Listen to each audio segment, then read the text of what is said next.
por las ideas de la libertad. Para el día de hoy, como invitado al economista argentino Agustín Etxebarne, director ejecutivo del Congreso, y a Fernando Abreu, fundador del Centro de Pensamiento en República Dominicana llamado Única Vía. Así que es un placer, Fernando, también es un placer tenerlos por aquí en nuestra casa, Estudiantes por la Libertad, conversando sobre cómo el mecanismo que puede ayudar al individuo a realizarse.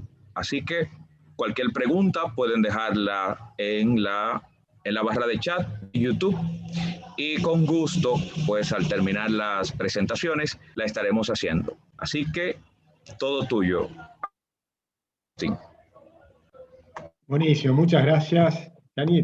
Para mí es un placer, la verdad, poder estar conversando con ustedes. Espero que la próxima vez que sea cuando sin cuarentena y que sea físicamente en República Dominicana, así después me voy a la playa.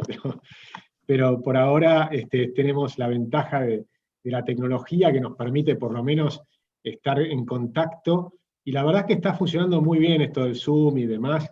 Hemos tenido una capacidad de impacto últimamente de interrelacionarnos que está buenísimo. Sí, bueno, dicho esto, mi idea hoy me plantearon de charlar un poco sobre la libertad y como camino hacia el progreso integral del individuo, ¿verdad? Y yo creo que hay como dos planos. Un plano que es el plano desde la sociedad, y luego desde el plano individual, que por supuesto tienen que ir o van interconectados, ¿no? Y me gustaría empezar brevemente con un repaso histórico, que para comprender que en el fondo, en los pueblos primitivos y demás, no había mucho espacio para realmente para el individuo, ¿no? Para el desarrollo integral del individuo, hasta que esto se fue gradualmente mejorando a medida que fueron evolucionando los pueblos y demás, y podríamos hacer un repaso histórico muy largo, pero yo querría llegar por lo menos a entender qué pasó en ese lugar que fue extraordinario, que fue en Escocia, donde se juntaron un grupo de pensadores y empezaron a analizar este tema de las libertades individuales. Porque a partir de ahí hay un cambio, y yo diría un antes y un después. Y por supuesto que tiene antecedentes, que podemos ir remontándolos, y vamos a ver que Hume o Locke también tenían contactos con Spinoza, que había estado obviamente en Holanda, o sea, habían leído a Spinoza seguramente, y Spinoza a su vez seguramente que traía. Spinoza era un gran filósofo holandés. Recuerden que Holanda en su momento fue el lugar más libre de la Tierra, y también por eso ese pequeño lugar del mundo llegó a ser un imperio directamente. Llegaron a tener colonias en gran parte del planeta, y eso que era un lugar muy pequeño, los Países Bajos, ¿verdad? Y ahora Spinoza había llegado a Holanda desde la familia de Spinoza, desde la península ibérica, ¿no? Desde Portugal y de España. Spinoza es un apellido español. Entonces, si uno va a España y a Portugal, se va a encontrar en España la escuela de Salamanca, y ahí podríamos seguir las raíces hasta la escuela de Salamanca, y ahí podríamos seguir hacia atrás. Pero volvamos simplemente a Escocia y concentrémonos unos minutos en quiénes eran estas personas. Locke es un hombre que escribió de todo, pero tiene un librito que se llama Notes Concerning Education, y que es muy interesante, porque ahí ya notamos cómo empieza a comprender la importancia de la educación, ¿no? La importancia de la educación para el individuo.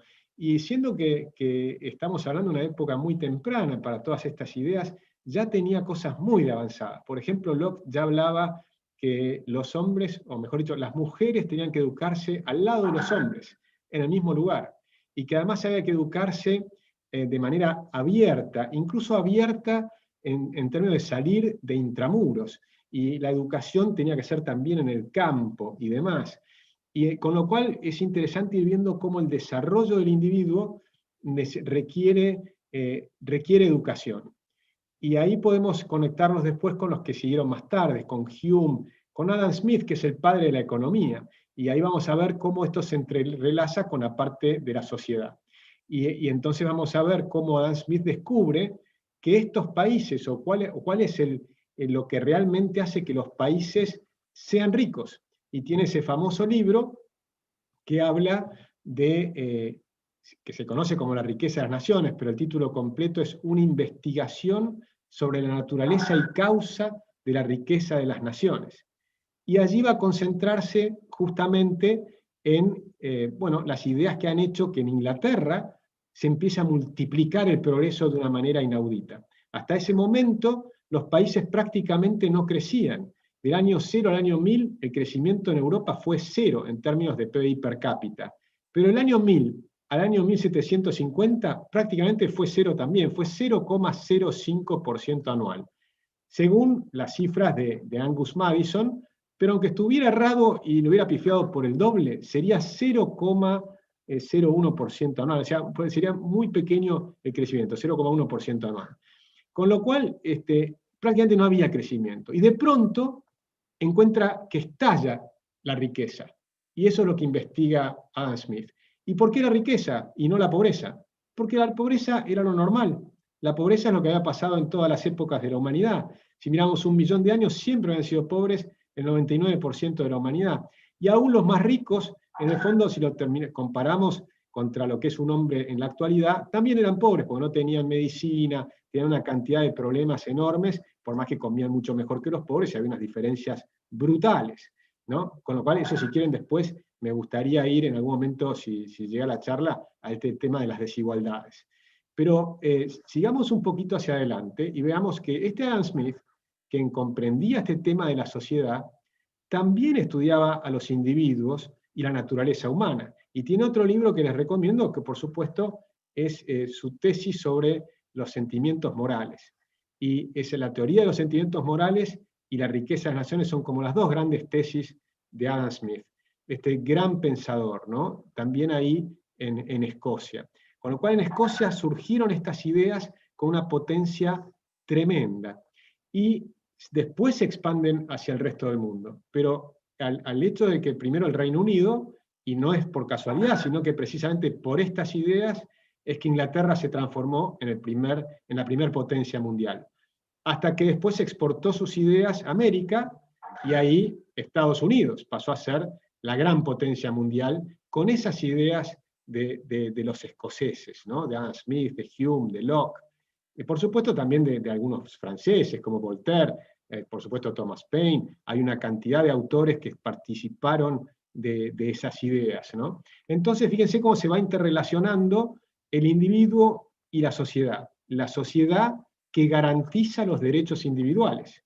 Y esa es la gran ventaja de lo que ocurre en esa época. Ahí estamos llegando, por ejemplo, a 1688, ¿no? Donde es la Revolución Gloriosa en Inglaterra, que empieza la división de poderes, empieza a reconocerse los derechos de cada uno de los individuos. Entonces, una vez que reconocemos los derechos de los individuos, es decir, que cada uno es dueño de la vida, de su mente, de su cuerpo, y por lo tanto del fruto de su trabajo, y esto es el derecho de propiedad, entonces surgen un poco más adelante las constituciones. Y las constituciones son justamente para limitar el poder del soberano, de lo que se creían que era el soberano, o sea, la nación, para reconocer el verdadero soberano, que es el individuo. Y esa es la inmensa revolución, donde cada individuo es soberano de sí mismo. Y por lo tanto la soberanía no está en la nación, sino está en el individuo. Y las constituciones son justamente para garantizar esa soberanía del individuo, de su vida, de su libertad, de su derecho de propiedad. Y los países que garantizan estas instituciones tienen esa enorme capacidad de prosperidad económica. Pero eso no es lo más importante. Lo más importante es la parte filosófica. Lo más importante es el desarrollo del individuo en su plenitud. Entonces me gustaría hablar unos minutos sobre la educación individual, que tiene que complementar esto.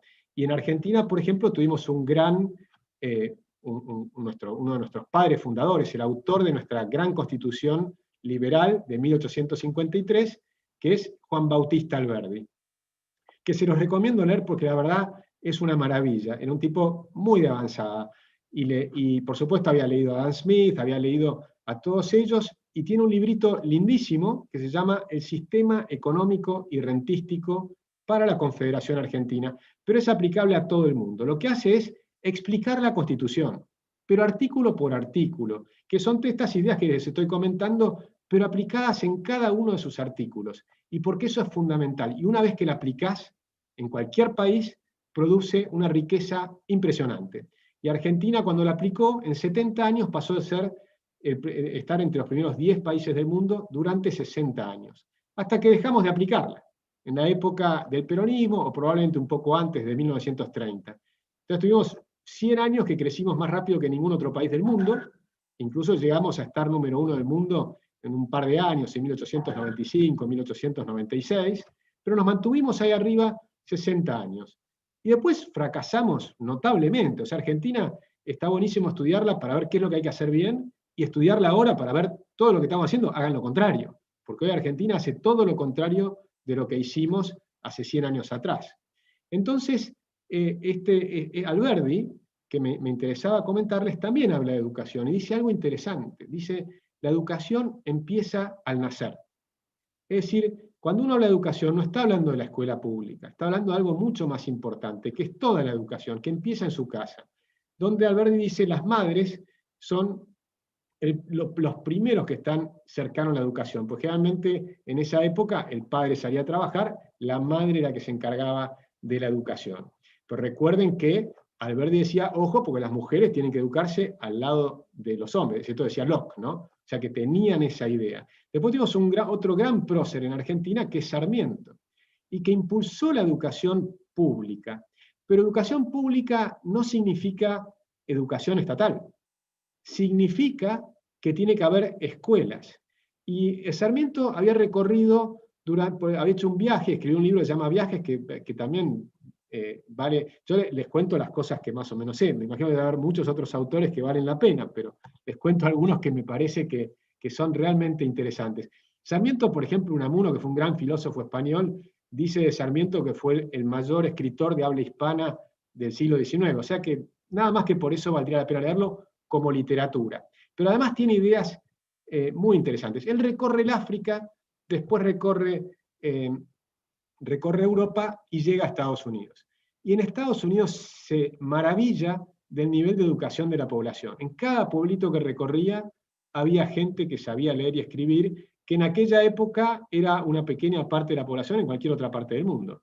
En Estados Unidos casi todo el mundo sabía leer y escribir y tenía cierto nivel de conocimiento de ciencias, matemáticas, lengua.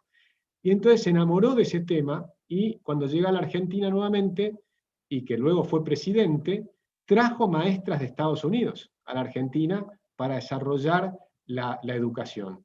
Pero fíjense cómo pensaba en la educación, que tenía que ir, que las familias tenían que desarrollar sus escuelas. Si las familias no lograban desarrollarla, entonces el intendente podía ayudar, es decir, de manera subsidiaria sería que el Estado podía ayudar en esta concepción.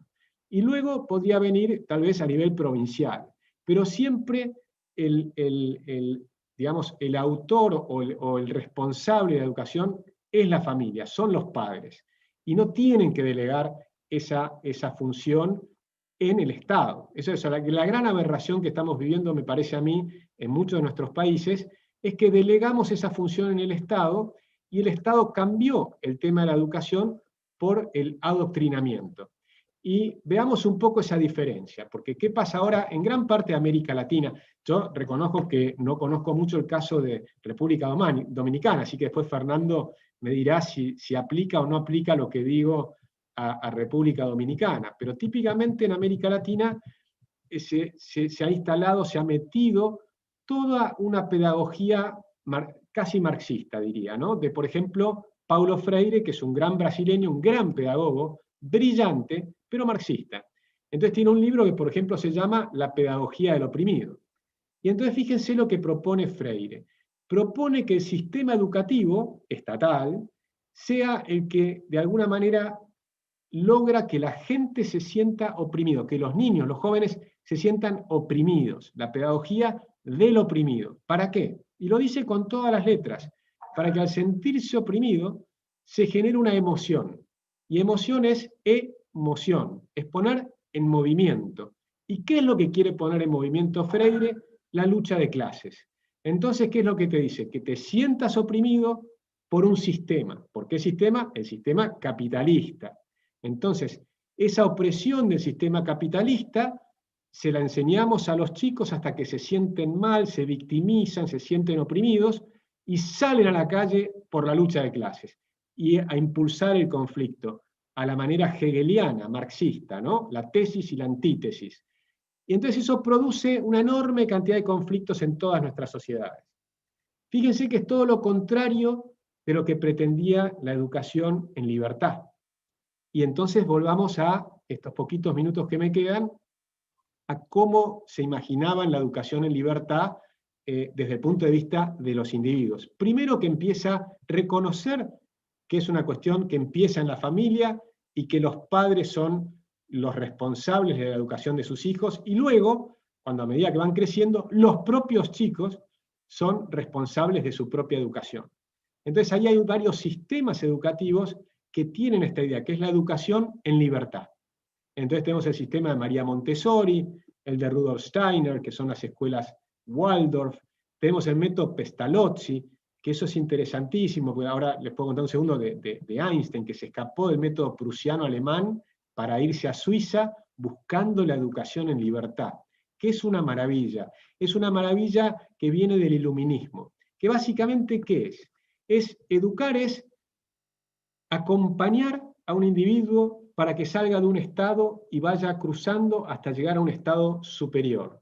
Superior porque se desarrolla en su cuerpo, en su mente, los que quieren en el espíritu, o si quieren llamarlo mente, o si quieren llamarlo inteligencia emocional, inteligencia espiritual, como también se habla hoy en día, y demás. Es decir, desarrollar, y también la parte física y demás, desarrollar todo el individuo. Y entonces, ¿qué es lo que tiene que desarrollar? Bueno, la capacidad de pensar, que eso es el pensamiento crítico, es todo lo contrario de adoctrinar.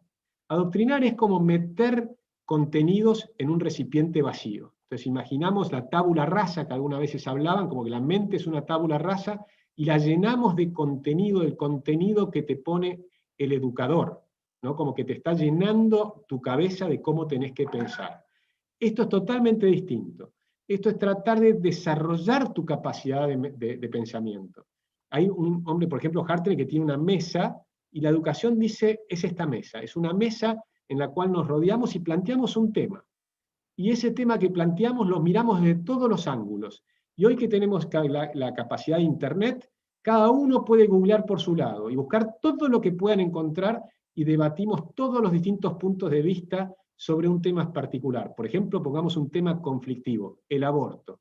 Miremos el aborto desde todos los ángulos posibles.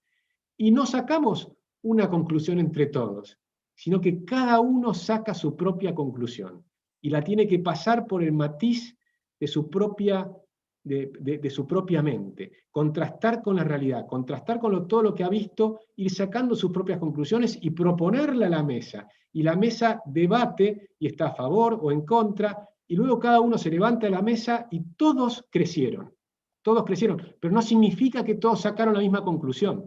Y eso es muy importante. El liberalismo no es dogmático, no buscamos un dogma, sino que buscamos un proceso de educación en libertad. Y eso nos permitiría crecer a todos los que estamos debatiendo, ¿verdad? Con lo que tiene que hacer el maestro que guía esto es separar las falacias, las típicas falacias que usan en la izquierda, que es la falacia ad hominem, es atacar al que está hablando. Hablemos del argumento, no de la persona que lo está diciendo, que no es relevante. Lo relevante es cuál es el argumento. Otra falacia es la de cambio de tema. Estás hablando de un tema y como no tiene una respuesta clara, te cambian de tema. Entonces, hablar de 7 temas a la vez, no llegás a ninguna conclusión de nada. Otra falacia es la falacia del hombre de paja, que esta está muy linda para entender que está siendo adoctrinado. Yo creo que esta es una llave maestra para encontrar que estamos siendo adoctrinados. Les propongo que busquen cada vez que encuentren una palabra, que es la palabra neoliberal. Porque neoliberal es la palabra que utilizan, que han armado una falacia, que es la falacia de hombre de paja. ¿Qué es un hombre de paja? Como liberalismo es inexpugnable, porque es extraordinario, o sea, ¿quién puede estar en contra de los que lucharon por las libertades individuales? ¿Quién puede estar en contra de los que lucharon por la igualdad? que los hombres son iguales a las mujeres, que los gays, las lesbianas tienen los mismos derechos que las demás personas, cada uno tiene el derecho a hacer su vida a su manera, que creemos que limitamos el poder del gobierno para poder ser libres, porque si el gobierno es ilimitado, nadie es libre, solamente el poderoso. Es decir, que ¿quién puede estar en contra de los que lucharon contra la esclavitud? O sea, todos los éxitos de la humanidad en los últimos 200 años lo hicieron los liberales. Entonces, ¿quién puede estar en contra del liberalismo? Es un absurdo. Como no pueden estar en contra de eso, entonces inventaron la falacia neoliberal. Y en ese hombre de paja ponen todas las cosas negativas, pero llaman neoliberal. Y neoliberal es neo, nuevo, liberal. O sea, estos son los nuevos liberales. ¿Y qué son los nuevos liberales? Son los dictadores, los que destruyeron las constituciones, los que mataron gente, los que avasallaron todas las libertades individuales, etcétera, etcétera. Exactamente lo contrario del liberalismo.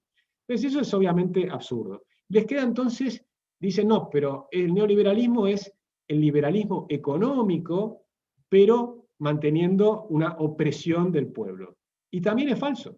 Cuando analizamos lo que hicieron esos personajes con la economía, en Argentina, por ejemplo, que es el caso que yo más conozco, típicamente la dictadura de Videla. Y te dicen, por ejemplo, pero seguramente encuentran otros casos en América Latina, te dicen, por ejemplo, que el neoliberalismo genera crisis de deuda. Una falsedad total. Los liberales somos los que hablamos del equilibrio fiscal, y que significa tener deuda cero. ¿Cómo puede haber una crisis de deuda hecha por un liberal? No hay ninguna posibilidad, es absurdo. Entonces, cuando demostramos que ese neoliberalismo es una falacia, lo que está ocurriendo, cualquier alumno, cualquier estudiante, cualquier joven que se da cuenta de eso, dice, se dan cuenta que lo están adoctrinando.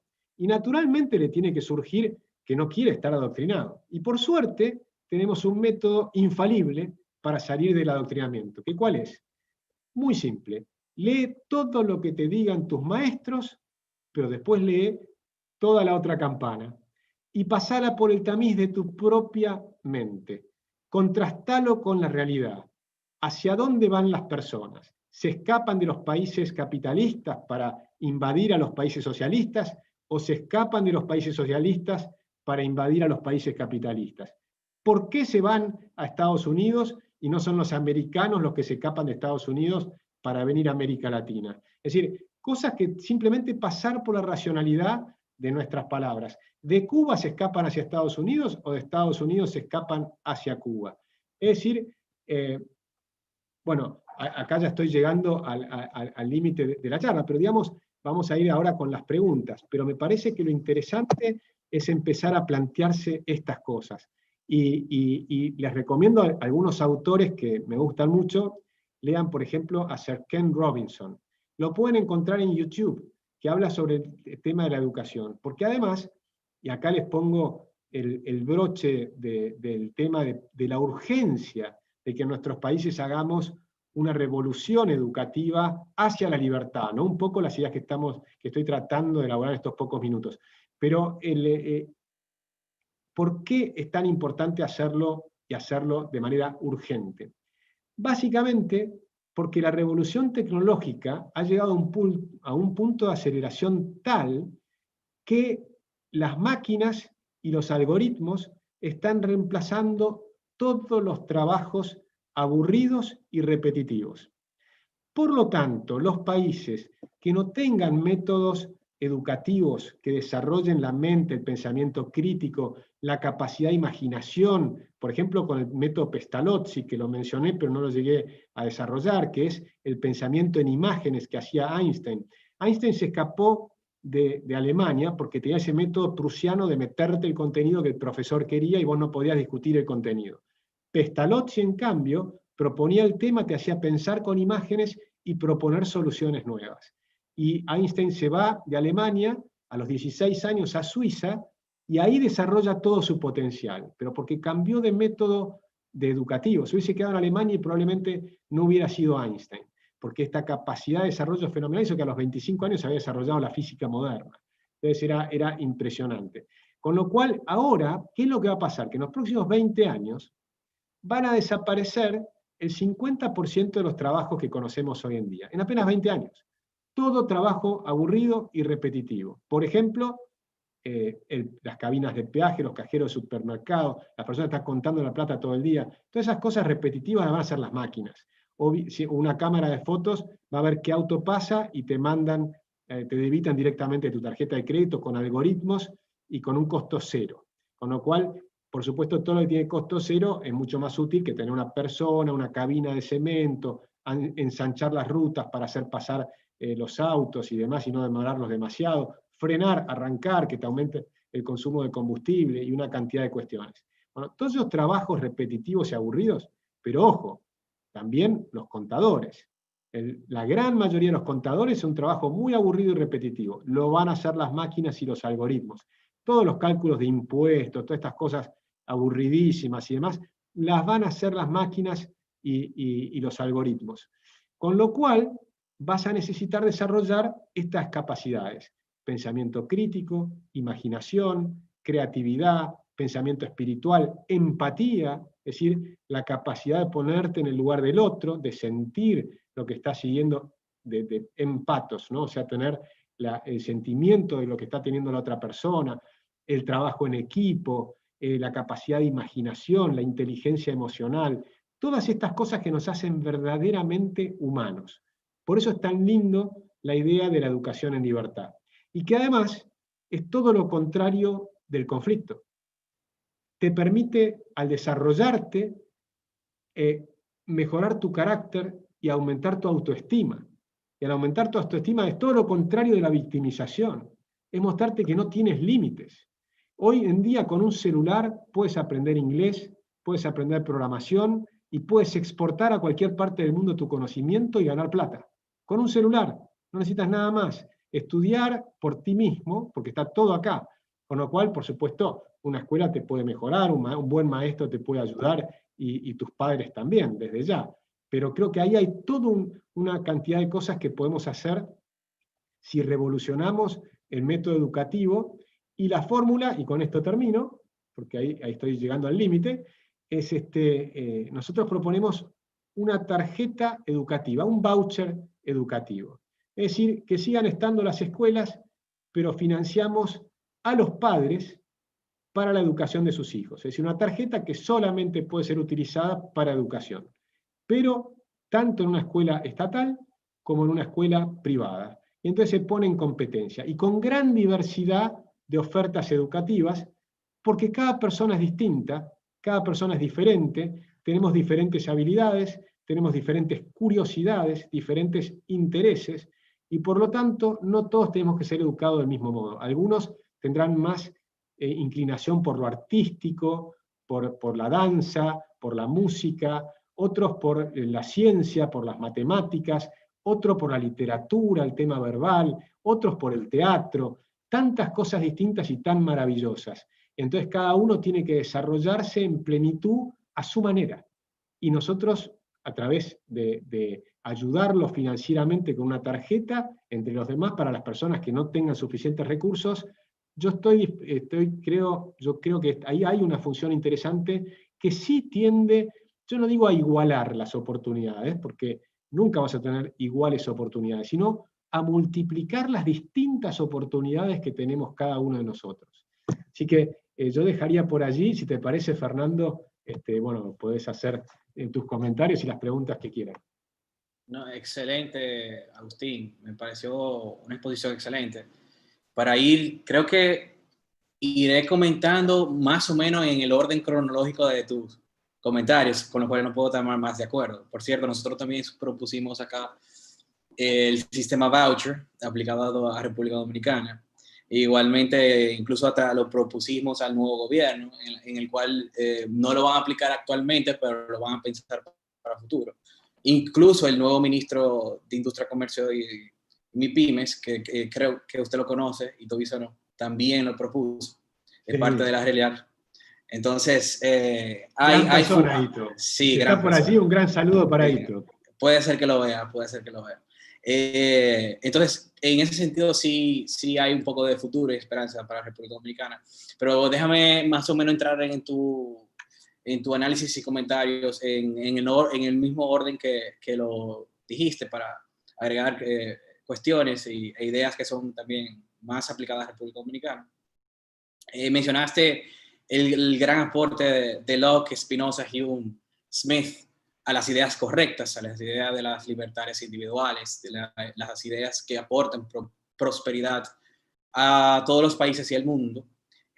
Agregaría también en esa línea de autores a Aristóteles, que sin lugar a dudas con su silogismo y las primeras ideas de la lógica deductiva es parte propia del liberalismo, ya que el liberalismo realmente está fundamentado en racionalismo, en lógica y también en evidencia empírica, y también en el empirismo del mismo Hume, Bacon, etc. Por lo tanto, también agregaría Bacon en esa fila de autores. Igual Tomás de Aquino, un poco ya en la parte de filosofía moral, en esa primera descripción de los elementos de la acción humana, que después desarrolló mucho más el propio Mises, de que la acción humana está basado en el medio, el fin, las circunstancias y ese desarrollo muy, muy bueno que hace Tomás de Aquino, un gran aporte, en el cual Aristóteles agregaba la felicidad, que también hay un pequeño debate ahí, pero bueno. Todas esas ideas, sin lugar a duda, también aportan. Y claro, después viene Kant, que la izquierda lamentablemente lo usa, malinterpretando una gran parte. Es cierto que hay partes de Kant que no es perfecto, hay partes de Kant que también son muy cuestionables. Pero en lo que viene ya, a la epistemología, el estudio del conocimiento científico, Kant unifica el empirismo, el racionalismo, y lo pone dentro de su idealismo trascendental, que muy poca gente realmente lo entiende, porque incluye de hecho un tipo de realismo escéptico que él lo agrega a su pensamiento después de Hume.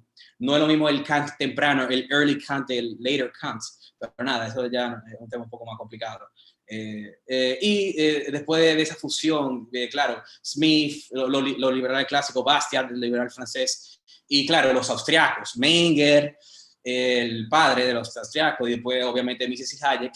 Hay que darle también un poco de crédito a los positivistas lógicos, como Russell y Wittgenstein, aunque en epistemología, aunque ya en economía a veces tenían algunos pensamientos zurdos, pero sí hacen algunos aportes en lógica, uniendo la lógica y la matemática, y desarrolla mucho más, el cual a nosotros nos funciona mucho los liberales, y Mises tenía una discusión grande con ellos, porque ellos decían que la economía no cabía dentro de no era una ciencia para ellos, y Mises le discutía que sí, y hay un debate interesante ahí, pero obviamente no nos va a dar tiempo para entrar en eso.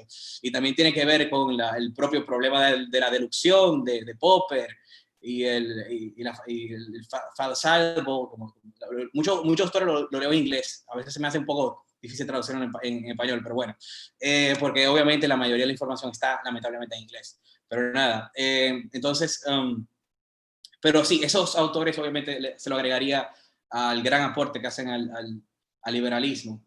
Tocaste una falacia muy importante, que es que la falacia de que la izquierda dice que el capitalismo creó la pobreza y la desigualdad, cuando realmente, como tú dijiste, la pobreza era la condición natural del ser humano. Antes de que el capitalismo se exponenciara, antes de Smith, la pobreza estaba al principio de los 1800 en un 95% era la pobreza mundial. Hoy en día es un 5% gracias al liberalismo, en cierto sentido. Y si no fuera por las restricciones a las libertades individuales que ha hecho la izquierda durante la historia, esa pobreza sería mucho menor hoy en día. Y si lo ponemos en términos de pobreza extrema, sería 10% en vez de 5%, pero es increíble que a pesar de que la población humana era de 1.000 millones de personas a principios de los 1800, hoy en día son 7.000 millones de personas, 7.3 para ser más específico, y a pesar de eso la pobreza bajó, a pesar del crecimiento de la población, con lo cual Malthus está re mal, muy mal, a pesar de todo eso la pobreza cae, disminuye de un 90 a un 10% o de 95 a 5%, depende de los parámetros de pobreza que uno utiliza. Mencionaste también la Revolución Gloriosa, que es muy interesante, porque sí, de hecho, ahí es uno de los primeros documentos, después de la Magna Carta, pero el problema es que la Magna Carta en plena Edad Media se puso muy poco en práctica. Vamos a decir que fue algo más político para limitar el poder de King John, pero la Revolución Gloriosa de 1685 sí fue una reforma de monarquía constitucional muy importante, inspirado en gran sentido en Locke y en la Ilustración, al principio de la Ilustración. Muy importante porque es esa división de poderes, con lo cual que más promovió fue Montesquieu, pero esa gran división de los poderes se plasmó ahí de forma muy, muy notable.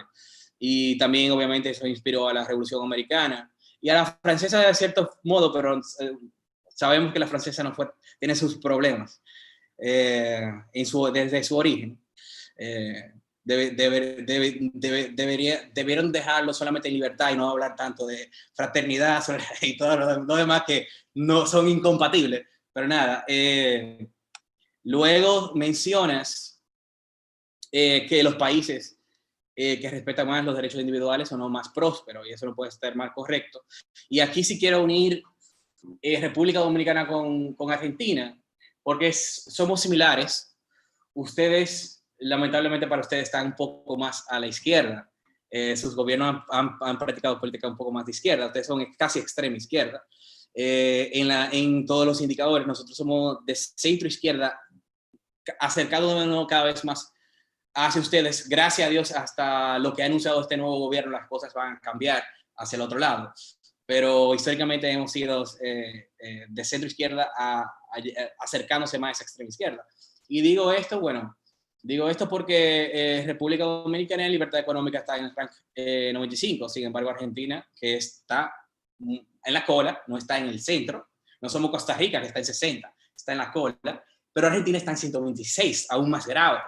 En Doing Business, nosotros estamos en el rank 115, Argentina está en el 149 en libertad económica, 149, y en Doing Business, nosotros estamos en 115 y Argentina es que está en 126. Con lo cual uno mira todos los parámetros y sí, si este es el espectro político, Argentina está acá, que hace Marx muy, muy feliz, y República Dominicana está un poco más a la derecha, pero dentro de la izquierda, lamentablemente. Vamos a ver si cambiamos eso. Ojalá ustedes, los liberales allá, ese movimiento que tiene mucho auge ahora, que lo lideras tú, lo lidera el Giacomini, Milei, espero, todos ustedes, ojalá y ganen realmente sus ideas.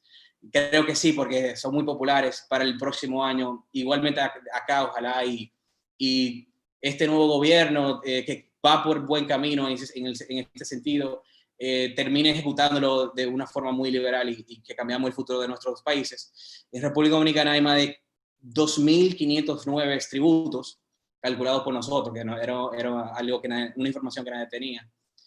Si no recuerdo, en Argentina hay más de 160 impuestos, si se une los de provincias, si no me equivoco. Es un dato que se promueve mucho actualmente, es una aberración. Y así todo, el gasto público por las nubes, el endeudamiento. Bueno, en el caso de ustedes hicieron un default técnico cuando terminaron el fondo. Por lo menos nosotros ya no cometemos esa gran error en política monetaria que cometen ustedes, aunque hemos tenido muchos problemas. El último fue en 2003-2004. Pero no es que el Banco Central actual, que existe, tenemos un Banco Central igual, como ustedes deben saber, pero ya no nos manejamos de forma tan keynesiana en política monetaria. Sí, en política fiscal, lamentablemente, que creo que va a cambiar ese tema. Pero en política monetaria no tanto. Hemos aprendido un poco. Aunque se sigue, el Banco Central acá también emite bonos y sí lo hace en esa política que acá la llaman cuasi fiscal, y porque es deuda, realmente no es emisión monetaria, no es control de tasas de intereses, cambiar, etc. Por eso digo que en la puramente monetaria tal vez no no tanto keynesianismo, pero sí en la fiscal hacemos mucho keynesianismo. Y por eso hemos tenido cierta estabilidad. Aquí lo que el Banco Central hace es que trata de seguir el mercado. Él lo controla, fija su tasa de interés y todo, pero lo van subiendo poco a poco y tratan de fijar, me imagino que usan un poco la regla McCallum y calculan la velocidad de la circulación del dinero y todo eso. O sea, que el gobernador del Banco Central acá se maneja un poco mejor, pero todavía usa políticas keynesianas y controla. Controla simulando el mercado, pero al final es un control y trata de asimilarlo, pero lo persigue, pero un poco detrás de lo que va al mercado. Es decir, trata de asimilarlo, pero trata de controlar un poco. Esa es más o menos la filosofía actual que hay acá. Entonces, luego mencionaba algo muy interesante, que Locke promovía la libertad individual de todos los humanos, incluyendo a las mujeres, que las mujeres tenían derecho a educarse igualmente, que en ese tiempo solamente se solía educarse el hombre.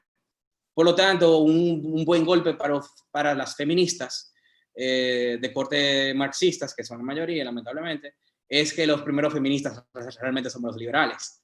En ese sentido, los feministas y el feminismo liberal, el feminismo es real, el feminismo de igualdad ante la ley. Por lo tanto, eso es un golpe que... Y algo interesante en República Dominicana con ese tema es que estamos... las mujeres aquí tienen los mejores rank en todo. Ganan más que los hombres. El país número 1 en eso, es muy interesante. No hay brecha salarial acá. O sea, que acá las feministas no tienen ningún discurso, en absoluto aquí. En ese tema están bien feos.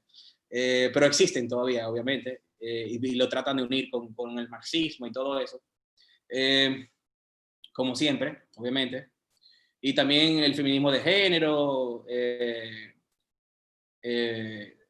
inspirado en Simone de Beauvoir, Milet y todas estas autoras. Luego mencionó, me estoy yendo por el mismo orden de su discurso, luego mencionó, bien, el sistema voucher, y que me preguntaste de República Dominicana, de hecho, el sistema educativo estatal, sí, aquí tenemos un sistema de educación estatal que sí hace adoctrinamiento, pero se ve más notable en la educación superior, en la universidad pública, que acá se llama la UAS, que está lleno de profesores marxistas, Lamentablemente no tenemos encuestas de cuántos profesores marxistas hay, que sí hay encuestas en Estados Unidos. En Estados Unidos el 90% es de izquierdas y el 25% de todos los profesores de Estados Unidos se autodenomina marxista. Ojo, 90% de izquierdas. Marxista, extrema izquierda, 25% de Estados Unidos. Y le puedo dar la fuente y todo. Pero la encuesta, aquí no hay encuestas, pero sí se dice mucho, es muy notable, no existen profesores liberales en la educación pública estatal. La mayoría son marxistas y viven hablando de la plusvalía y la teoría del valor del trabajo marxista y todas estas aberraciones que no tienen ningún fundamento empírico ni lógico, epistemológico. Pero bueno, y finalmente, que conecta con el principio, habla de falacias. Sí, es demasiado importante que todos incluso conozcamos cuáles son las falacias formales que existen, porque es lo que la izquierda usa en su discurso. Cada vez que dice una idea, lo usa como 3 o 4 veces. Son una máquina, igual como el capitalismo es una máquina de sacar a la gente de la pobreza, la izquierda es una máquina de decir falacias en sus oraciones, lamentablemente. Entonces, la falacia del neoliberalismo, como usted bien dice, es muy utilizada. Y creo que la razón por la cual ellos utilizan mucho esa falacia es que es una falacia de hombre de paja, entre otras falacias también que tienen dentro, que caricaturizan también el liberalismo y le ponen una posición y también de identidad, viola la ley de identidad de la lógica, que es A, se hace, es lo que es, porque lo que dicen que es neoliberalismo no es liberalismo. Toda esta intervención estatal de rescatar a los bancos y todo esto tiene intervención estatal, eso no es liberalismo. Y entonces la razón por la cual yo entiendo que ellos usan tanto la falacia del neoliberalismo es porque al liberalismo no hay nadie que le gane. No tiene evidencia empírica y es imposible combatirlo con la evidencia y la lógica. Por lo tanto, tienen que construir, que son expertos en construyendo todo, estas construcciones sociales, tienen que construir este hombre de paja acá, que es el neoliberalismo, para poder combatir con ello. Porque el neoliberalismo, o lo que... Ok, aquí hay un problema de filosofía del lenguaje, lo tenemos que meter un poco en Wittgenstein, que por cierto se une también con el sistema de Pestalozzi que usted mencionó, porque se une con el Picture Theory of Meaning y todas esas cuestiones. Pero el problema es que si nos llevamos de lo que es en su origen la definición de neoliberalismo, es decir, del primero que crea y denomina el neoliberalismo, estamos hablando de Rousseau en 1939, que era un soviético socialista que había salido del fracaso de la Unión Soviética, y él decidió crear esta combinación de socialismo y liberalismo, que es más o menos, termina siendo algo de centro. Usando esa definición, porque hay un problema de filosofía del lenguaje acá, porque el significado de las palabras realmente son la intención y el contexto que cada uno de nosotros lo usa. Que eso viene de Philosophical Investigations de Wittgenstein. Utilizando esa definición, porque siempre hay que hablar de la que se utiliza, lamentablemente, en filosofía del lenguaje, con el cual se hacen muchas falacias, por cierto, por eso que hay que también saber de filosofía del lenguaje, lamentablemente. Entonces, utilizando esa definición, la original, no es liberalismo. Esa definición y lo que es la más utilizada, que es lo que le da más sentido a la palabra, es el uso que nosotros todos le damos y la gran mayoría de nosotros le damos. Igual como el sistema de precios, lo que determina los precios, el precio, de esa misma forma, lo que le da valor a algo es la validación de todos nosotros, de cada ser humano individualmente, que tiene diferentes circunstancias, preferencias, gustos. Y lo que determina los precios es realmente la demanda, viniendo desde la ley de imputación de Menger, y luego desarrollado por el mismo Mises, y Hayek, en cierto modo, agregándoles la cuestión del orden espontáneo, dinámico, continuo en el tiempo, etc. De esa misma forma, en el lenguaje, lo que le da el significado a la palabra es también la cantidad de personas que utilizan esa palabra, la cantidad de validación que le da, y por eso que la propia RAE, cada vez que se inventa una palabra nueva, con el tiempo termina aceptándolo. Entonces es una cuestión que siempre hay que definir bien a qué uno se refiere cuando uno utiliza una palabra. Y por lo tanto, la que más explica es el neoliberalismo, es esa definición del neoliberalismo de Rousseau. Y dado que esa es la definición que contempla, con lo cual normalmente hablan del consenso de Washington. La izquierda normalmente habla del consenso de Washington. Bueno, pero el consenso de Washington, de sus 10 puntos, tienen varios que son neoliberales y varios que son liberales. Hay algunos que sí tienen intervenciones estatales. Por ejemplo, no dicen que se debe cortar el gasto público tan drásticamente, cuando lo ideal sí es que se corte drásticamente. Claro, sin destruir la ética de la emergencia de Ayn Rand, yo sí creo que el Estado temporalmente debe subsidiar mientras exista la pobreza. Cuando existe la pobreza, no. En base a eso, también Hayek lo apoya en su libro Derecho, Legislación y Libertad, donde él dice que uno de los roles del Estado es cuando hay emergencias como esta, etc. Pero fuera de esa excepción, y mientras no haya pobreza extrema, los liberales no están de acuerdo con esos subsidios, etc. Por lo tanto, el Consejo de Washington sí está de acuerdo. Entonces, pero hay puntos que no. Por lo tanto, el neoliberalismo, la falacia del neoliberalismo, se debe basar en la definición de Rousseau y algunos de los puntos del Consejo de Washington. Y incluye intervención estatal. Y no es liberalismo, eso es lo más importante, no es liberalismo, y por eso lo utilizan, esa es mi opinión. Y creo que ya con esto terminé, porque esos fueron todos sus comentarios. Excelente. Y estamos a tiempo, y así también tenemos tiempo para preguntas. Y así apliqué Ok. todo su comentario al país también. Hizo una combinación. Muchas gracias. Perfecto, perfecto.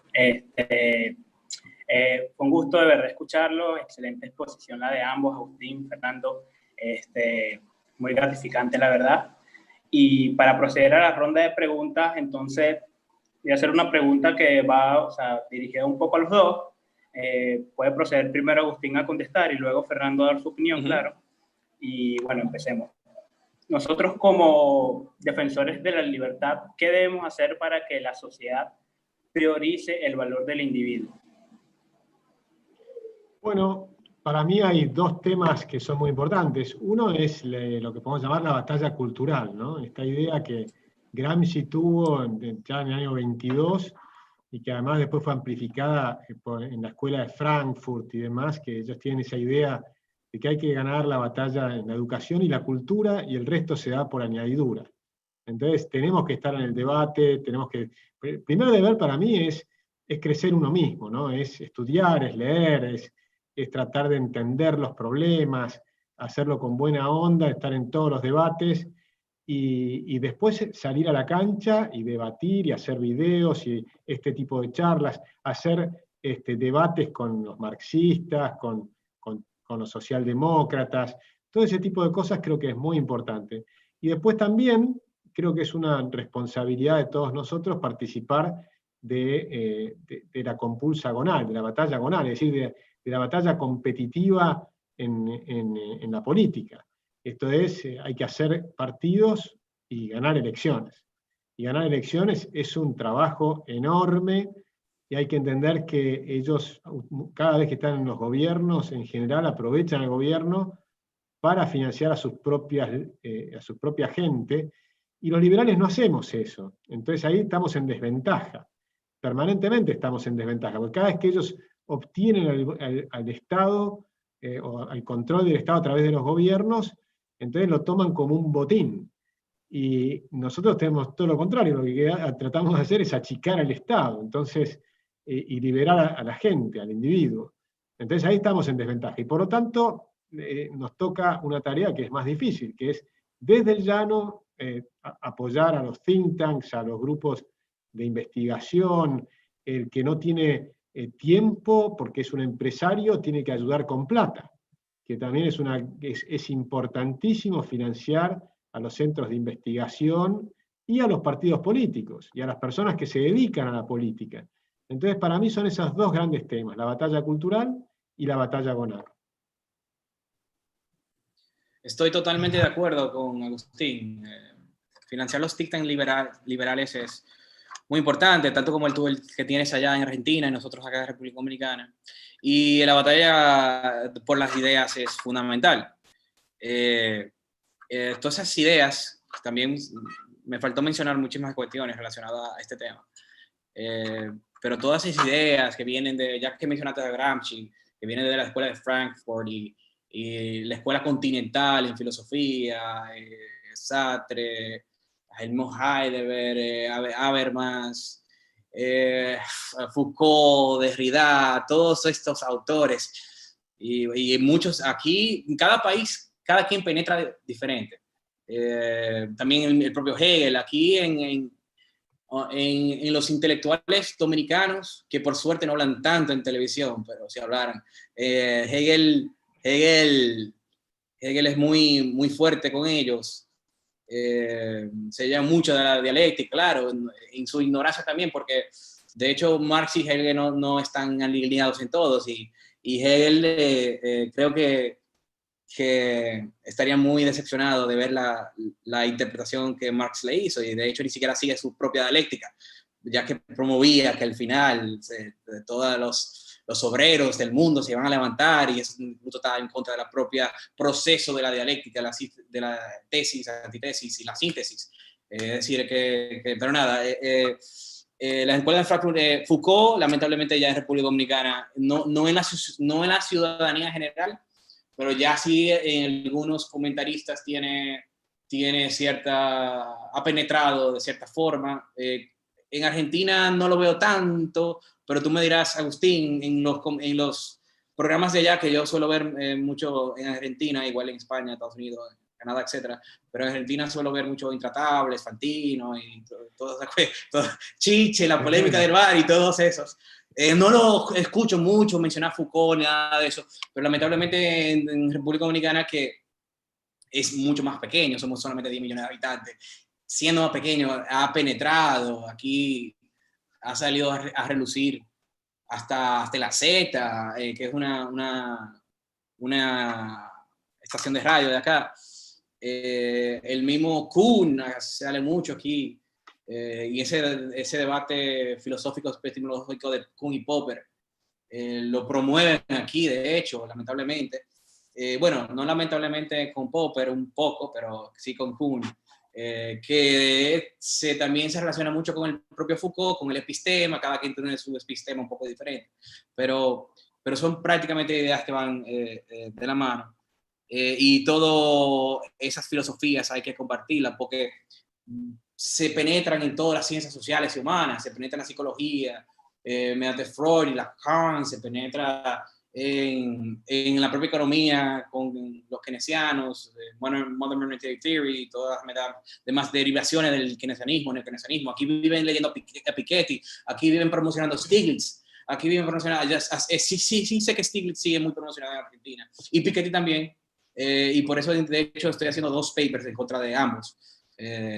Estoy terminando, sí, estoy terminando el Capital contra el Capital de Piketty, una aberración de libro, pero volviendo hacia atrás, hay que combatirlos en todas las ciencias, y mucho lo hacen también en filosofía, con la escuela continental, en sociología muchísimo también, Lucas, Habermas, Benjamin, pero nada, son autores que lamentablemente están penetrándose, y cómo lo están haciendo actualmente, es igual como las redes sociales y YouTube ayudan a expandir nuestras ideas, también ayudan a expandir las ideas malas, que es lo único malo.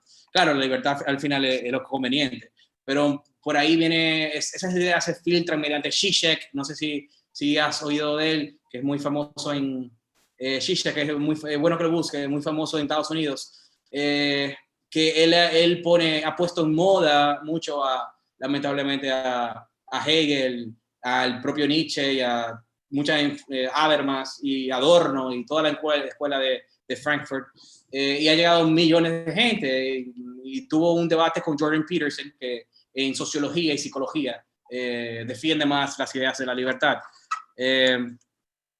Y nada, y también hay muchos pseudos marxistas como Riffing, que le dan, y Bougainville, que le dan los éxitos del libre mercado, lo transforman y dicen que es el marxismo. Todo esto del zero marginal cost, tratan de pintar, simplemente porque son compartidos, el shared economy, tratan de pintar todo el éxito del total puro libre mercado, y dicen que de alguna forma eso es el éxito del marxismo, porque la propiedad está siendo compartida, porque cuando hablamos de Netflix, de Uber, de todo esto, tratan de dárselo a la izquierda cuando es totalmente en contra de la izquierda. Eso es lo que yo le domino pseudo-marxistas. Entonces todos esos grupos hay que combatirlos. Y incluso te propondría algo, Agustín, si tú estarías de acuerdo. Cuando esté debatiendo, yo debato acá con muchos personas de izquierdas en los medios. De hecho, el think tank de nosotros solamente tiene un año, ya tenemos 13,000 seguidores en un año, y en un país de 10 millones de habitantes es relevante. Y te invitaría, de hecho, si quieres un día debatir con los zurdos de acá, a que debatemos junto con ellos, y si quieres también te ayudo con los zurdos de allá en todos esos programas. Me encantaría si hacemos un joint team, y así llevamos la batalla a nivel internacional. Me parece una gran idea. Hacemos un 2 contra 2. Exacto, exactamente. Perfecto. Bueno, para seguir con la ronda de preguntas, entonces la siguiente pregunta sería de la misma manera, un poco en general. Voy a empezar igual respondiendo a Agustín y luego Fernando a su opinión. Entonces, ¿qué diagnóstico ustedes le dan a nuestra región, Latinoamérica? ¿Creen que se va acercando un poco más a las ideas liberales o creen que se van acercando más a ese totalitarismo y a ese colectivismo? ¿Quién empieza? Empieza, Agustín. Usted, Agustín. Bueno, sí, yo creo que esto no es una línea recta, ¿no? Me parece que hay avances y hay retrocesos. Argentina tal vez fue el primero que avanzó, pero eso fue a partir de 1810 hasta 1914, hasta 1928, podríamos decir, y de entonces retrocedió fenomenalmente, y tal cual como decía Fernando, ahora estamos en los últimos puestos, ¿no? Venezuela y Argentina. Somos de los más retrasados desde el punto de vista de las libertades en América. Pero en cambio, hay otros países, toda la Alianza del Pacífico, que se fue abriendo hacia la economía mundial. México tuvo esa gran ventaja del tratado de libre comercio con el NAFTA, que por lo menos le puso un anclaje, que ahora que tienen un gobierno que está retrocediendo en libertades en un montón de cuestiones, pero por lo menos tiene un anclaje que es el libre comercio con Estados Unidos y con Canadá, que eso les pone un límite a ese retroceso, me parece, ¿no? Chile tuvo una reforma extraordinaria a fines de los 70 y principios de los 80, y se mantuvo, aún con gobiernos que se denominaban socialistas, pero mantuvieron esa convicción durante muchos, muchos años. Ahora está retrocediendo, pero sigue estando tal vez número 1 en América Latina en términos de libertades económicas. Y Perú hizo transformaciones muy interesantes con gobiernos que después terminaron siendo muy corruptos y un montón de problemas, pero mantienen cierto nivel de cohesión en las libertades individuales y en las libertades económicas, que está funcionando bastante bien. Colombia, con todos los problemas que tuvo con las guerrillas, además, y que sigue teniendo en menor medida, pero también mantuvo, desde el punto de vista de las libertades, por lo menos económicas y demás, un camino, un sendero que fue mejorando. Y yo creo que el mundo va hacia la libertad, pero no es una línea recta, es con retrocesos. Y ahí por eso es una batalla permanente que siempre tenemos que estar, como creo que era Reagan que decía que la libertad estamos a punto de perderla, siempre estamos a una generación de perder la libertad, por más... Sí, es Reagan. Es Reagan, ¿no? Y lo vemos ahora en los propios Estados Unidos. Estados Unidos está teniendo un retroceso muy importante. Hay un libro que es Estados Unidos versus Estados Unidos, escrito por Alberto Venegas Lynch, que vale la pena mostrar todo el retroceso en las libertades que ha tenido Estados Unidos, y no solo lo reciente con Trump y demás, sino desde mucho antes, incluso en la década del 30, ¿no? Todo ese New Deal y todo lo que hicieron en la década del 30, de avasallamiento de instituciones que estaban a nivel constitucional y que pasaron por arriba de la Constitución también en Estados Unidos. O sea, en todos lados hay que defender las instituciones de la libertad. Europa ni que hablar.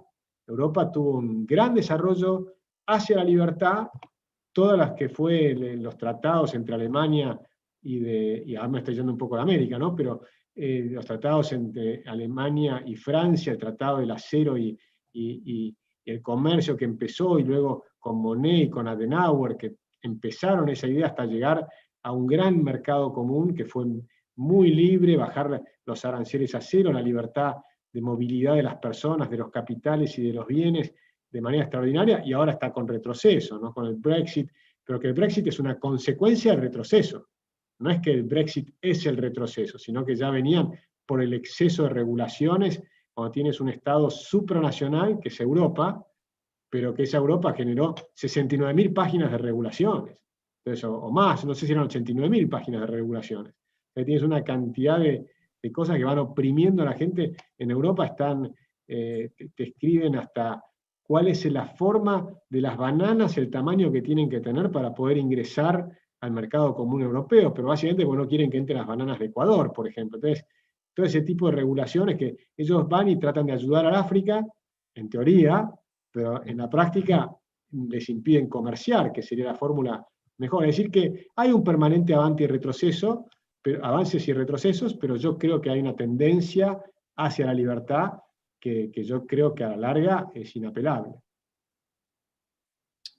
Fernando, sí, estoy de acuerdo, y muy de acuerdo, de hecho, en la descripción de que no es una línea recta. De las pocas cosas que Hegel puede tener un poco de razón en forma de un pattern, no de forma epistemológica, pero sí que se ve, sí que se ve una tendencia. Ese péndulo que crea, péndulo político, crea la propia dialéctica, ese péndulo hegeliano, como a veces le llamo, es de las pocas cosas que no es algo probado, pero sí que es una tendencia que se ve en la historia que se da, que es que gana la derecha, y después gana la izquierda, y es por épocas.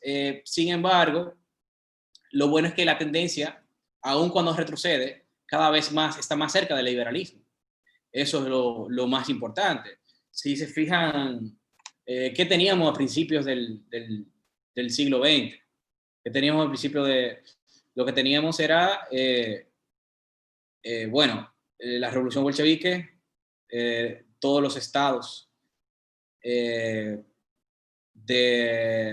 la Alemania nazi, el fascismo italiano, que se expandió por toda Europa, el propio Franco. Esto que voy a decir es controversial, pero realmente eran de izquierdas. Eran intervenciones estatales enormes. Mussolini tenía el 75% de todas las industrias nacionalizadas. Hitler, de hecho, en su propio Mein Kampf, dice primero eliminamos las razas diferentes y luego eliminamos la propiedad. Y hubo una gran intervención estatal en todos los sentidos. El gasto público se aumentó, la deuda se aumentó muchísimo. Había controles de precio tanto en la Alemania nazi como en el fascismo italiano. Incluso el que se puede ver más de derecha, que es Franco, de hecho hizo muchas políticas de izquierdas entre el 37 y el 52, cuando vino la primera, las famosas reformas de los tecnócratas. En esa época, Franco llegó al punto de controlar precios. Sin embargo, uno ve el discurso de Podemos y dicen que es un fascista de derecha y que Franco lo peor, y que Franco sí, pero Franco está de acuerdo con lo que ustedes están de acuerdo. Franco en economía por mucho tiempo fue de izquierdas. Al final flexibilizó un poco más y se fue un poco más al centro, ni siquiera tanto a la derecha económica, sino al centro económico. Sí hubieron reformas un poco más el liberalismo, pero no liberalismo completo. Pero si se fijan al principio del siglo pasado, estábamos en izquierda por todo el mundo, incluso el propio Estados Unidos, era la época de FDR, la época del New Deal, con lo cual ahora se inspira Bernie y AOC con el Green New Deal. Pero estábamos en esa época de gran intervención estatal. En 1913 se creó el Banco Central de los Estados Unidos, el Fed. Se creó el impuesto sobre la renta en el mismo año, el Federal Income Tax. Y se compraron todos los programas sociales de New Deal, etc. Entonces, después de la Guerra Mundial hay una tendencia de nuevo hacia el liberalismo, en lo cual la mayoría de los estados tuvieron, como al terminar la guerra, tuvieron que reducir su gasto público, el propio Estados Unidos. Fue de forma diferente, pero fue muy breve, porque de nuevo, en cada país, pero de nuevo en los 50s y los 60s volvió, lamentablemente, el keynesianismo. Volvió con Clement en Inglaterra, en los 50s. Con Eisenhower había un mix. No es cierto de que Eisenhower era comunista, como dicen tampoco, que donde dicen que el impuesto sobre la renta es verdad, era 90% en los libros, pero es una falacia porque estaba lleno de excepciones. Realmente era mucho más bajo, con tantas excepciones, era muy poco aplicado ese 90%. Entonces había un mixto. Pero el punto es que, ya que veo que ya hay que terminar, el punto es que viene la época del keynesianismo, se entra de nuevo, el liberalismo fue muy corto, se entra incluyendo Estados Unidos, donde está el propio Nixon, se declaró World Keynesians now, y llegó al punto de controlar precios y quitó el patrón oro y fuimos el fiat system donde no había reservas puramente en oro, respaldo en oro. Pero gracias a Dios el keynesianismo fracasa, los zurdos se lo culpan a la crisis de la gasolina, que es una falacia, Y viene la época de nuevo del liberalismo, viene la época cuando Hayek le dan el premio Nobel de la Paz, influye a Thatcher y a Reagan, viene la época de Friedman, y después volvemos con el socialismo del siglo XXI para atrás, y ahora de nuevo están cayendo todos. Bueno, Venezuela está caído, solamente que están de forma ilegal, pero cayó Bolivia, cayeron para resumirlo, cayeron todos, con excepción, lamentablemente, el kirchnerismo de nuevo en Argentina y AMLO en México. Pero tenemos la calle en Uruguay, tenemos a Bolsonaro en Brasil. Todavía tenemos, aunque se ha rendido mucho Piñera en Chile, ha hecho muchas concesiones, pero todavía sigue ahí, es más o menos centro-derecha, aunque no tanto, pero más o menos, por lo menos. Y ha perdido el socialismo 21, perdió también Correa, pero han perdido todo. El mapa estaba rojo y ya no está rojo. Solamente quedan 2 países, por lo tanto, vuelve a ganar el liberalismo. Y los nórdicos también se volvieron muy liberales en los 80 y en los 90, que es una gran falacia también, el socialismo nórdico.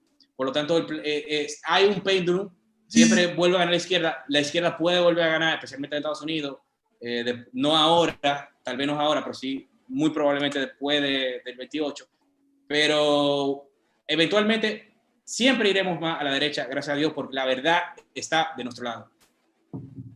Sí. A mí me gusta, una cosita nomás. Excelente.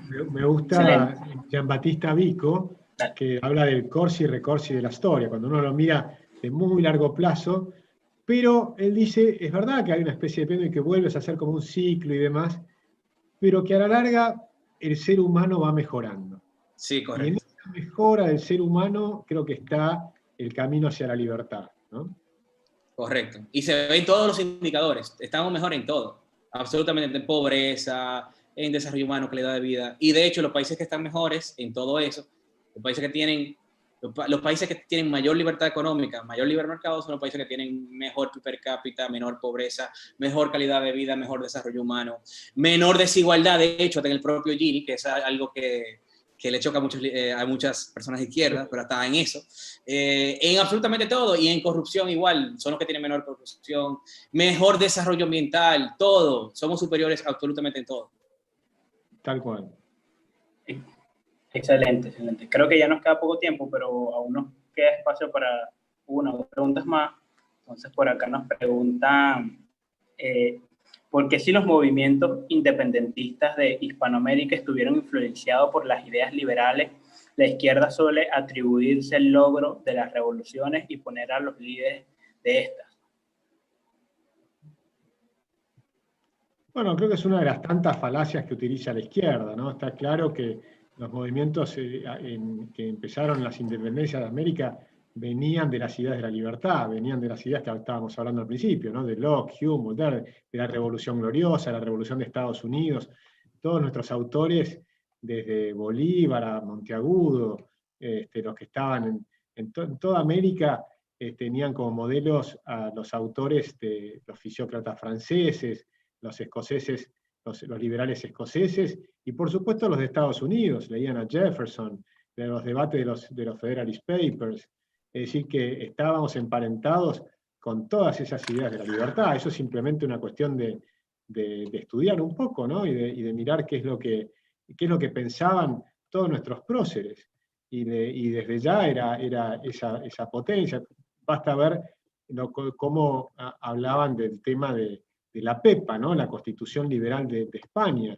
Así que también esas ideas estaban debatiéndose en España y son las que empezaban a transformar a toda América, ¿no? Con distintos énfasis y con distintos, en cada lugar, con muchas diferencias y también con enormes discusiones y con un montón de temas. Entonces, yo he visto muchas veces gente de izquierda que toma a cualquiera de nuestros actores de la independencia o de los pensadores, y después, por supuesto, como todos tienen matices, podés tomar una frase, sacarla de contexto, empezar a ponerla, pero si miras el conjunto, es clarísimo que venían de las ideas de la libertad, y que eso es lo que estaban impulsando. Y de nuevo con miedo. Después hay que ponerlo también en el contexto histórico.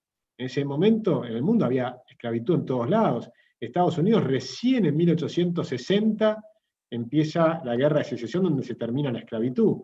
Mucho más temprano en Argentina y en Chile, en el 1813, está la libertad de vientres. O sea que ya estábamos luchando contra la esclavitud. Y eso, no recuerdo cada fecha en todos los lugares de América Latina, pero claramente era un movimiento que se basaba en eso, se basaba en buscar la igualdad y la igualdad de derechos de todos los hombres, ¿no? Y la libertad, por supuesto. Esa falacia es tan grande que lo podemos observar cuando Chávez utiliza a Bolívar. Bolívar condenaría a Chávez en un 100%. Una de las principales causas de la revolución en Sudamérica completo, de todas las batallas independentistas que dio Bolívar, en Venezuela, Colombia, Ecuador, incluso llegó hasta Perú, fue basado en los impuestos. Estaba en contra de los impuestos a la corona. Esa era una de las principales razones por la revolución independentista de América, y de hecho fue así en casi todos los países, incluyendo en nuestro y incluyendo en Estados Unidos. En República Dominicana, uno de los principales razones, la queja más grande, era el impuesto sobre la renta, el primer impuesto sobre la renta en la historia de República Dominicana, que impuso Boyer, el dictador haitiano que había invadido República Dominicana. Fue esa razón una de las principales por nuestra propia independencia, y fue la primera vez que se puso un impuesto sobre la renta acá. Y no teníamos, de hecho, un impuesto sobre la renta hasta que vino el dictador de nosotros, Trujillo, que también era de izquierda y mucha gente no lo conoce, impuso también el impuesto sobre la renta. Duramos casi 100 años sin impuesto sobre la renta. Y también fue una de las principales razones por la Revolución Americana, que inspiró a las demás revoluciones. O sea, que hasta el origen de inspiración también tiene ese ejemplo. El famoso Taxation Without Representation estuvo en todos los papers de esa época y fue una de las principales causas. Por lo tanto, todas las revoluciones fueron independentistas, fueron liberales, incluyendo también las que no son independentistas, como las europeas, como las reformas de monarquía constitucional que se dio en toda Europa. Está el ejemplo de España con la Constitución de 1812, está el ejemplo de la Revolución Gloriosa que mencionamos, la propia Revolución Francesa, que después lamentablemente fueron por un mal camino, tiene sus cosas buenas y sus cosas malas, pero también fue, en parte, tiene que ver con... Y de hecho es bastante liberal, incluyendo esa revolución, porque a la gente se le olvida que la nobleza eran políticos, son privilegios estatales, no es parte del libre mercado. Entonces, fue una revolución liberal en todos sus sentidos. Y, claro, que la práctica fue sangriento y se combinaron luego se combinaron con ideas medias socialistas y se dañó. Saint-Simon tuvo después mucha influencia sobre los franceses. Pero nada, la historia a partir de eso la saben. Pero sí, es una gran falacia y simplemente la trampa de ello es una violación a la ley de identidad de la lógica. Que simplemente porque le llaman, porque la izquierda y porque la revolución bolchevique le llamaron revolución, creen que todas las demás revoluciones independentistas son revolución. Y esa es la falacia. No son revoluciones liberales, totalmente contrarias a las ideas de ustedes. Ustedes querían más Estado y todas esas revoluciones anteriores querían menos Estado. Esa es la gran diferencia. Con eso termino. Excelente, Fernando. No sé si nos queda tiempo para una pregunta más. Janfrey, avísame. No sé si nos queda tiempo para una más, una corta. Bueno, ya justamente estamos sobre el tiempo, deberíamos estar concluyendo. Bueno, no, entonces perfecto. Creo que entonces hasta acá está bien. Te dejo la palabra a ti para que... Pues nada, simplemente dar gracias a Agustín, a nuestro buen amigo Agustín y a Fernando por su participación en esta campaña de webinarios llamados Latin American Freedom Defenders. Entendemos que nuestra región carece de libertad, nuestros países carecen de libertad. El individuo de nuestra región hoy subyuga su libertad frente a los colectivos. Por eso queremos luchar. Por eso queremos ayudar a que el individuo a través de la reflexión pueda adentrarse y pueda conseguir la libertad que está dentro de sí. Pues una vez más reiterarle nuestra gratitud a Agustín, a Fernando por disponer de su tiempo para que juntos luchemos esta batalla en pro de las ideas de la libertad. Una batalla que nos exige sacrificios, una batalla que nos exige muchos esfuerzos, una batalla que nos exige en todo el sentido de la palabra, pero estamos aquí dándola y sobre todo luchando en pro de lo que proponemos de manera integral. También agradecer a las organizaciones que en esta actividad, que en esta campaña, en esta actividad, pues nos han estado patrocinando, a Youth and Democracy in the Americas, al CAP, al Centro de Análisis de Políticas Públicas que coordina Ito Bisonó, a Única Vía, que es la think tank de Fernando, a Menger Freedom Society y sobre todo a Estudiantes por la Libertad, nuestra casa. Y nada, muchas gracias y sobre todo seguimos dando la batalla por las ideas, que es lo que nos compete. Gracias, Agustín. Gracias, Fernando. Muchas gracias a ustedes, la verdad que fue un placer conversar también contigo, Fernando, y muchas gracias a Estudiantes por la Libertad. Y yo creo que además hay que disfrutar el camino, porque yo disfruto de esto. Es verdad que tenemos muchas exigencias, pero al mismo tiempo yo disfruto enormemente todo este debate de ideas cuando estamos entre amigos y también cuando estamos con los adversarios en las ideas, porque eso nos hace crecer y nos ponen el dedo en la llaga para encontrar algún punto flojo que tenemos. Así es que hay que disfrutar esto, porque yo creo que cuando uno se siente que está del lado correcto de la historia, no tenemos nada que ocultar y al contrario, disfrutemos estos debates. Así que yo más que agradecido con todos ustedes. Un placer. El placer fue mío, Agustín, y gracias también a todos los que nos estuvieron siguiendo hoy. La verdad, un placer, y como dice Agustín, disfrutamos el proceso mucho. Especialmente también cuando debatimos contra el adversario. Ahí se disfruta bastante. No olviden seguirnos en nuestras redes sociales. Una vez más, les recuerdo a las organizaciones para que vayan y les sigan en sus redes sociales. El Youth and Democracy in the Americas, CAP, Centro de Análisis de Políticas Públicas, Única Vía, Menger Freedom Society y Estudiantes por la Libertad o Es Libertad RD. Un abrazo y nos vemos el próximo sábado. Un gran abrazo. Adiós.